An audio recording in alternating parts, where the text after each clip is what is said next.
કે અમારે ત્યાં 9:30 વાગ્યા પછી બધા લોકો આવે. મેં કહ્યું કે અમારે 10 વાગે નીકળવું છે, જરા બધાને વિનંતી કરજો ને. મારા ખ્યાલ મુજબ તમે વિનંતી પણ કરી હશે અને તમે 9 વાગે એટલા વહેલી સવારમાં ઉપસ્થિત રહ્યા. આપ સૌનો આભારી છું. વિશેષ આજ મારો ઉદ્દેશ જે રીતે રાજુભાઈએ સ્પષ્ટ કર્યું એ રીતે સૌને મળવાનો જ હતો. મળવાનું થઈ જાય, બધા સાથે ચાય પાણી થાય, પરંતુ સ્વાભાવિક છે કે આવીએ એટલે વાર્તાનું પ્લાનિંગ થઈ જ જાય. દોસ્તો, તમે બધા લોકોએ કેન્દ્રનું અને રાજ્યનું બજેટ, સામાન્યતઃ એક સમય હતો કે કેન્દ્રની અંદર બજેટમાં એનાઉન્સમેન્ટ થતા હતા. બધા લોકો રાહ જોતા હોય, બજેટ આવ્યું, શું એનાઉન્સમેન્ટ થશે, શું જાહેરાત થશે. પરંતુ છેલ્લા એક દશકમાં મોદીજીના નેતૃત્વમાં એ પરિપાટીમાં બદલ થયો. બજેટ એ એનાઉન્સમેન્ટ માટે ઘોષણાપત્ર નહીં, પરંતુ એક વર્ષનો રોડમેપ અને લાંબા ગાળાનું વિઝન, એ રીતે બજેટને પ્રસિદ્ધ કરવાનું ચાલુ થયું. જેથી કરીને એનાઉન્સમેન્ટ ના રહે. ભૂતકાળની અંદર આપણે જોયું છે, અને મેં 2014નું પહેલા બજેટના પ્રધાનમંત્રીજીના નેતૃત્વમાં જ્યારે રજૂ થયું ત્યારે 1200 ઘોષણાઓ હતી કે પિછલા 10 વર્ષની અંદર યુપીએ શાસન દરમિયાન એનાઉન્સમેન્ટ થયા હતા, પરંતુ ધરતી પર એનો અમલ નહોતો. ધરતી પર એ યોજના લાગુ જ નહોતી.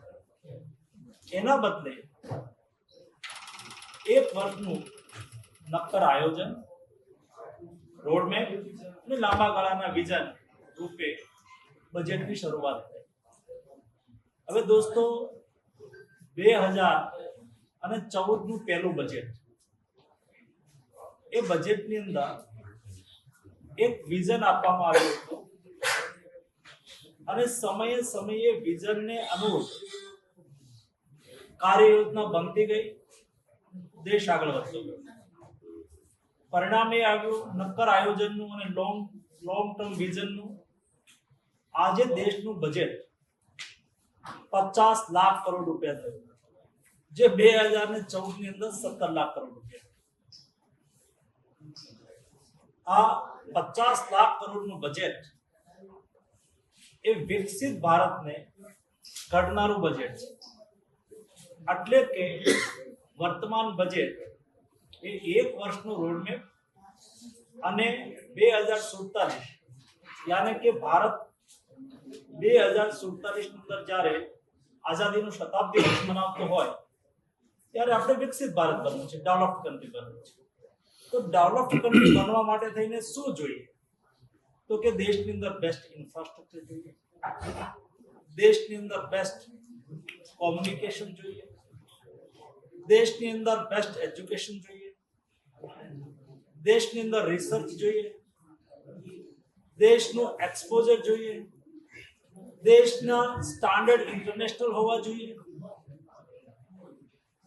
ભારતનું એક્સપોર્ટ અને ભારતનું પાસપોર્ટ એ દુનિયાની અંદર મજબૂત હોવો જોઈએ. ભારતીય બ્રાન્ડ દુનિયાની બ્રાન્ડ બનવી જોઈએ. That is developed country. એક ડેવલપ્ડ કન્ટ્રી અનુરૂપ ભારતનું બજેટ બનાવવા માટે શું કરવું જોઈએ? ઇન્ફ્રાસ્ટ્રક્ચરની આપણે વાત તો કરી, પરંતુ ઇન્ફ્રાસ્ટ્રક્ચર ડેવલપ કરવા માટે થઈને ચોક્કસ બજેટની જોગવાઈ જોશે, આયોજન જોશે.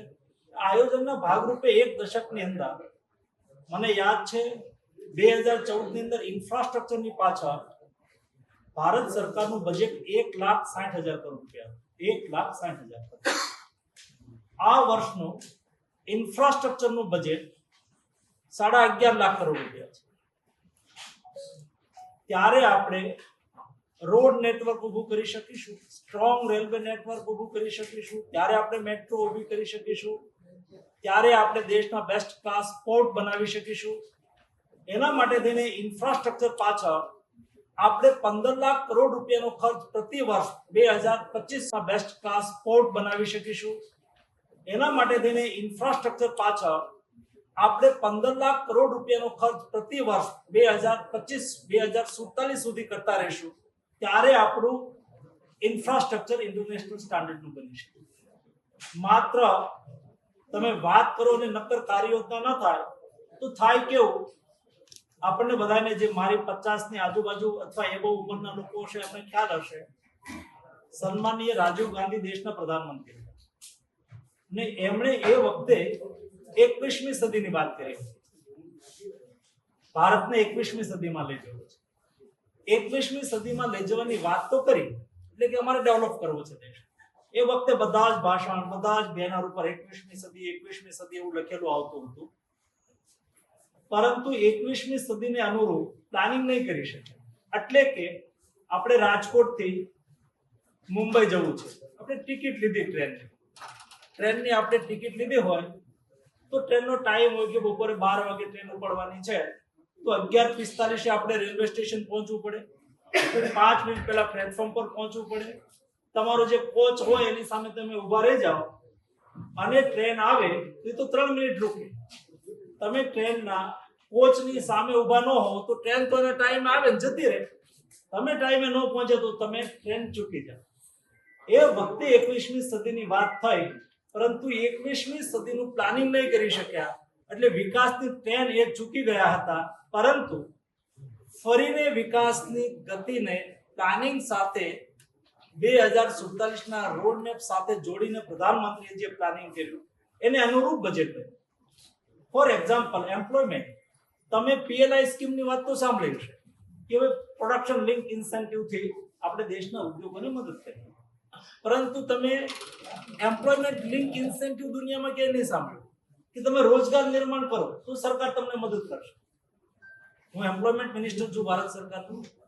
એમ્પ્લોયમેન્ટ લિંક ઇન્સેન્ટિવના માધ્યમથી એક ચોક્કસ કાર્યયોજના બની, જે કાર્યયોજનાની અંદર આગામી 5 વર્ષ માટે થઈને 4 કરોડ જોબ નિર્માણ કરવા માટે થઈને 2 લાખ કરોડ રૂપિયા ખર્ચ થશે.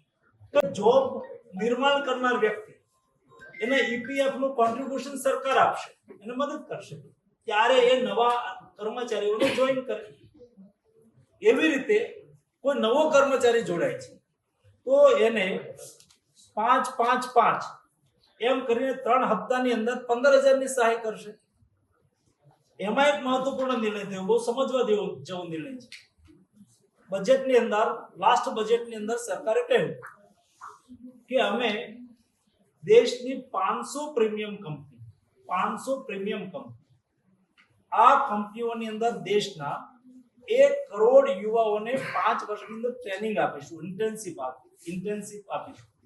5 પ્રીમિયમ કંપનીમાં ઇન્ટર્નશિપ આપવી એટલે કોઈ એન્જિનિયર છે, કોઈ આઈટી એન્જિનિયર છે, એને ભણી લીધું, એન્જિનિયર થઈ ગયો, પછી રિલાયન્સ કંપની હોય, ટાટા કંપની હોય, એવી કંપનીની અંદર જ્યારે ઇન્ટર્નશિપમાં 1 વર્ષ માટે જશે એટલે મલ્ટીનેશનલ કંપનીમાં એક સ્ટાન્ડર્ડનું વર્ક કલ્ચર હોય, ત્યારે એ ત્યાં પહોંચ્યા હોય, ઇન્ટરનેશનલ સ્ટાન્ડર્ડનું વર્ક કલ્ચર હોય, એ એક્સપોઝર એને 1 વર્ષ સુધી મળશે.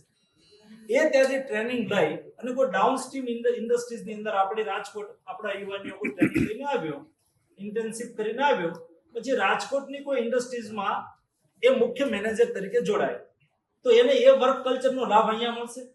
એ પ્રકારના એના માઇન્ડસેટથી એ અહીંની ઇન્ડસ્ટ્રી ચલાવશે, જેને લઈને આપણે દેશની અંદર મેં કહ્યું એમ ડેવલપ્ડ કન્ટ્રી બનવા માટે થઈને એને અનુરૂપ આપણું વર્ક કલ્ચર પણ આપણે ડેવલપ કરી શકીએ. કહેવાનો મતલબ એ છે કે સમયની સાથે તમે જો આ બજેટની અંદર નિર્ણય થયો કે 12 લાખ સુધી, ગઈ વખતે 7.5 લાખ, 12 લાખ રૂપિયા સુધી ઇન્કમ ટેક્સમાંથી મુક્તિ.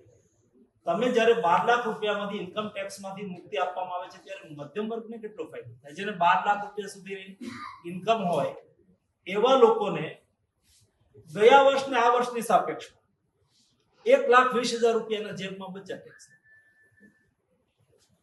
એટલે એ પૈસા બચશે તો એ વ્યક્તિ પોતાનું જીવન ધોરણમાં ઉપયોગી થશે, એનું પોતાનું જીવન ધોરણ ઊંચું આવશે, પોતે ખર્ચ કરશે. વ્યક્તિ ખર્ચ કરશે તો ડિમાન્ડ વધશે, ડિમાન્ડ વધશે તો મેન્યુફેક્ચરિંગ વધશે, મેન્યુફેક્ચરિંગ વધશે, ઇકોનોમી સ્કેલ વધશે. એકદમ પ્લાનિંગ સાથે દેશ અત્યારે આગળ વધી રહ્યો છે. દોસ્તો, મોદીજીના નેતૃત્વમાં દેશ બદલી રહ્યો છે, દેશ આગળ વધી રહ્યો છે, નવું ભારત બની રહ્યું છે. આ નવા ભારતના નિર્માણ માટે થઈને આ બજેટ મારી દ્રષ્ટિએ ખૂબ મહત્વનું બજેટ છે. એવી રીતે રાજ્ય સરકારનું બજેટ પણ મેં જોયું, બહુ કોમ્પ્રિહેન્સિવ વિકાસલક્ષી બજેટ, 3,70,000 કરોડ રૂપિયાનું બજેટ. હું જોતો હતો કે ભાઈ રાજકોટને શું મળ્યું, પોરબંદરને શું મળ્યું, આ વિસ્તારને શું મળ્યું, તો આપણને સંતોષ થાય કે જ્યાં જે જરૂરત, એ જરૂરતને આધાર ઉપર લોકોની સુખાકારી સુનિશ્ચિત થાય. મને એ વાતનો આનંદ પણ છે. ગેડ વિસ્તાર આપણો જુનાગઢ, રાજકોટ, જુનાગઢ અને પોરબંદર બંને જિલ્લાના 5 તાલુકાના 107 ગામને જોડતો આ વિસ્તાર. દર વખતે ચોમાસું આવે એટલે આપણે સમાચાર સાંભળીએ કે ફ્લડનું પાણી ઘૂસી ગયું. અને હું પોતે આ વખતે ગયો હતો. જે નદીનું વોકળું હોય રૂપાલા સાહેબ, એ નદી આખી ખેતરમાં વહી જાય, અને ખેતરમાં વહી જાય એટલે એ 10-15 કિલોમીટર સુધી ખેતરમાં નદી બની જાય. હવે ખેડૂતની શું હાલત? એના માટે થઈને ઘણા વખતથી શોર્ટ પ્રયાસો થતા પણ રહેતા હતા, પરંતુ આ વખતે 1500 કરોડનો પ્લાન ખેડ પંથકના પાણીની સમસ્યાઓને સમાધાન માટે થઈને નદીઓ પોળી કરી અને મૂળ પ્રવાહને વહેવડાવીને નાળા, પુલિયા મોટા કરવા સહિતનું એક સારું એસ્ટિમેટ બન્યું છે. 1500 કરોડ રૂપિયાના પ્લાનમાં 170 કરોડ રૂપિયાની જોગવાઈ તો આ વર્ષે ઓલરેડી કરી દેવામાં આવી. તાંત્રિક મંજૂરી પણ 1500 કરોડના પ્લાનને ઓલરેડી આપી દેવામાં આવી. વહીવટી મંજૂરી અને આગામી દિવસોની અંદર મળી જશે. કહેવાનો મતલબ બજેટની અંદર ખેડ વિસ્તારને પ્રાધાન્ય આપવામાં આવ્યું, એ આગામી દિવસોની અંદર ખેડ પંથકની સમસ્યાઓનું સમાધાન કરશે. એવી રીતે આપણે ત્યાં બરડો ડુંગર, ગીર જંગલ, એમાં વસતા માલધારીઓ, હું ચૂંટણી વખતે ગયો હતો. એ કોઈ એના મત તો 1500 હશે, મતનો વિષય નથી, પરંતુ જે રીતે દૂર સુધી જંગલની અંદર એમના બાળકોના શિક્ષણની સમસ્યાઓ, સાજા માંદા થયા હોય તો બીમારી વખતે 10-15 કિલોમીટર અંદર હોય ત્યાંથી કાચા રસ્તા હોય, વાહન વ્યવહાર હોય નહીં, એવી સ્થિતિમાં એમને પડતી અગવડતાઓ, એને પણ બજેટની અંદર જોગવાઈ કરીને પ્રતિ માલધારી ફેમિલી દીઠ 20 લાખ રૂપિયા, 25 લાખ રૂપિયા આર્થિક સહયોગ આપીને એમને ત્યાંથી બહાર વસાવવા માટે થઈને પણ એક યોજનાને બજેટની અંદર પ્રાવધાન આપવામાં આવ્યું છે.